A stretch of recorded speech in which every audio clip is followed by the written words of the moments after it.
In a world where clicks, likes, follows, share, comments, and views are all part of a new currency, we decided to wander around and see if this world will meet our satisfaction. But the end was a sight that we never anticipated. Hi, we are the Dunder Brothers, and this is the story of how we ended ourselves. Don't jump now.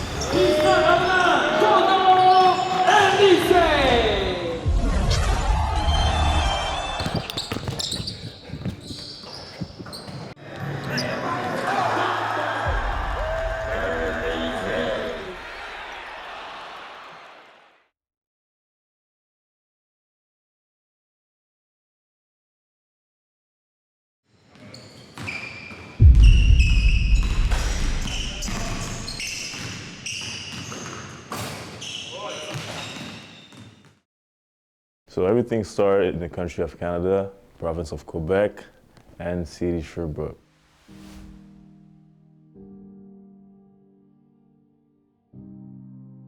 So we're a family of 10, 4 boys and 4 girls. So all the girls are born in Central Africa.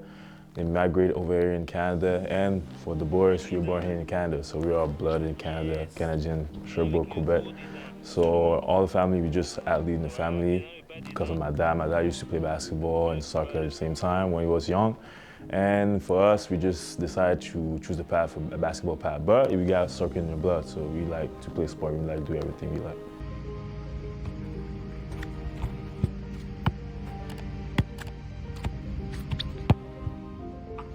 Yeah, so with all of this, as a family of athletes, my dad playing sport and all falling in love with sport, and especially basketball, we're starting to see professional athletes like NBA players, and also watching YouTube, people who had fame and who presented their lifestyle.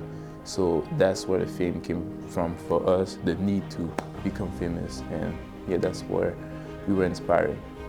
Man, I just get nostalgia when I think about everything. Back in high school,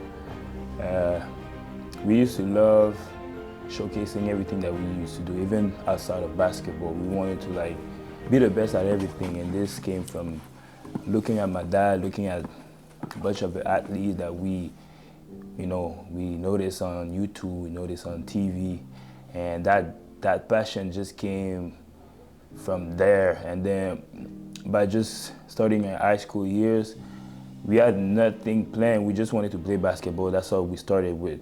But the need of fame came around 2012 when we saw a lot of young athletes, a lot of high school players that were big, ranked in the nation, and then their story were promoted on YouTube, and that drive, that passion was building up, and we wanted to be like them. We wanted to inspire the people, but we didn't think that far. We just wanted to share our story, share how good we were.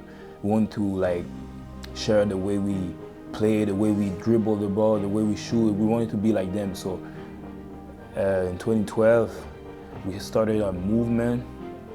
I remember watching a guy named Trevor Dunbar, and I know if you guys go back in our videos, you guys will see us.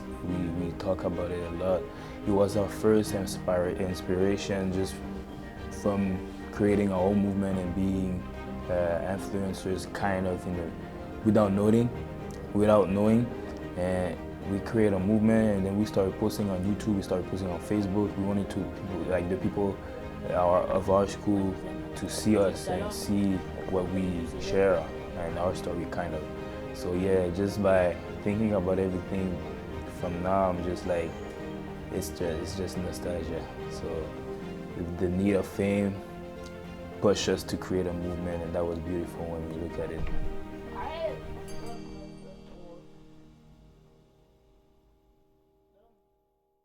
Yeah, so like you said, you talk about any players on YouTube, because YouTube was the main platform for us. If I talk about my life, I wasn't on any social media than only watching video on YouTube. So for me, I was watching Battle's Life back in the days. If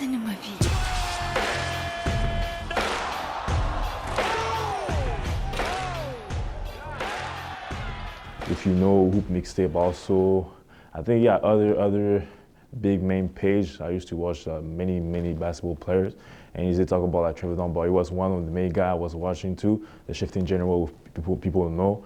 And also you used to have like Corey Sanders and many other players who inspire me to just like push myself, like easy to say, strive, and just try to be the best version of myself. And that was a change for me because I remember back in the days when I was in high school, I used to be like pretty good, but a really decent, like really good player. But like since I was watching and inspiring myself every time to push myself, because like if you are here in my town, like they are a different mentality, and for them, people like they can't really play forward, they can go further in life, like especially in basketball. So for me, every time I say like if you are little town, little mentality.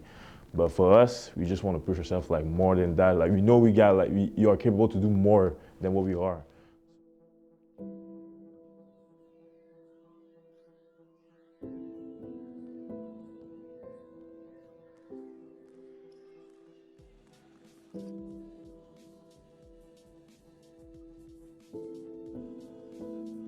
So every time we watch it, that just inspire us, like just keep pushing yourself every time. But people just like they didn't believe in us, but for us, like we believe in ourselves.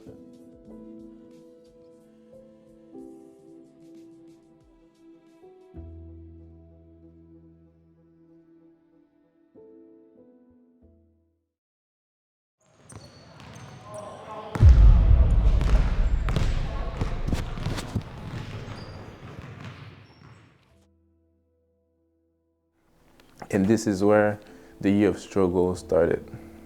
And we started noticing people just not supporting a movement, and just when we would just, like we said, show our lifestyle and influence people through YouTube. That was a big thing in that moment. Just in practice, recording ourselves and just showing positivity. People would just hate and be annoyed and frustrated in practice or in places that we would record, and this is where everything shifted from here.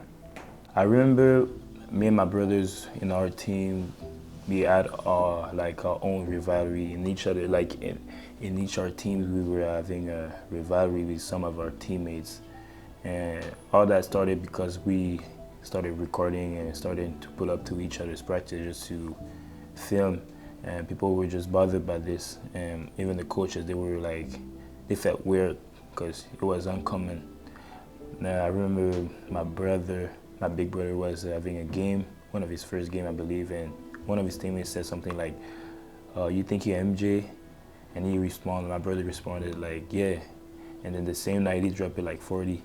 But that was a funny story. That was like a special case, and I just remember every day, like coming out of school, we were always like being a livestock because people just wanted to have a subject of conversation, and we were the main subject because we were always doing something every week, every day. And even for my little brother, one of the games, I believe one of the last game of his season, he decided to not come because to the provincial, one of the last tournament of the year, and he decided to not come because the coach benched him the previous game. But all the teammates and all the coach were in on it. They were like, yeah, don't put him on the roster this game, because they didn't want him to be like the face of the team. And that was like some of the story that we had. And even for myself, at the end of my year, like my senior year, during the senior night, I was supposed to play. I remember I had a big tournament the first week of January, and I played really good. I had like a lot of coaches from college that pulled up to the games and watched me play, but I had no offers. My coach didn't help me. They didn't do nothing for me. Even my assistant coach, they didn't really talk about me. They talked about one of my teammates, because that teammate, we had a rivalry, same thing, and there were so many weird stuff, like so many stuff that happened behind closed door, and his dad was pulling the string. He wanted his son to be the face of the team, and the son, my teammate was bothered by the fact that I wanted to show myself even more on social media. I wanted to be like, the best guy on the team because I had my story to share, and that's what he felt like I was sending as a message. So the competition started to be less healthy the years going forward, and by the time the last season came, it was like a toxic competition. It wasn't like a good rivalry. I just appreciated all these years because it built my character and it really changed my way of thinking. So yeah, as we're watching video through, I won't say years, like for us, we're trying to like push yourself to do more than just play technical basketball. But like coaches, they saw like everything differently. So they told us like, we just gotta do less, try to be like, especially here from like where you are, like they don't like when you do fancy basketball. They just want to be like basic basketball and stuff. So, but us, like every time we're just watching people, watching like big athletes or watching big names like Michael Jordan, LeBron James, Steph Curry, whatever. Like we're trying to do like imitate what they're doing, but like when we come on the court, like we couldn't do what they does now. So that's didn't help us in the long term because like they're trying to just like compress us to do less than what we are capable to. Even when we got to college here, all the problems that we had in high schools just followed us in college. So I was not loving basketball as much as when I started, and I wanted to like focus on other things. I was trying to focus on my church, but we had other problems there too.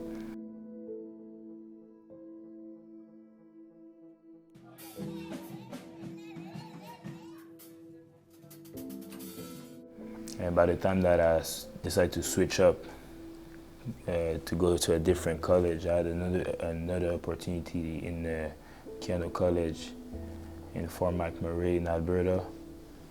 But just balancing school and balancing basketball was difficult. And by the end of the year of my second semester of college, because I did only 2 semesters in different colleges, but by the end of my first semester in the new college that I ended up going, I decided to drop out. School wasn't for me. I wanted to go pro, and I decided to put up my focus on getting my first contract. Yeah, and with all of these things happening in our lives and all of the situation we face and all the problems coming our way, we decided to, take a pause, go dark mode, ghost mode, as people say, and just focus on ourselves. And then this is where fame started to give us a little smile.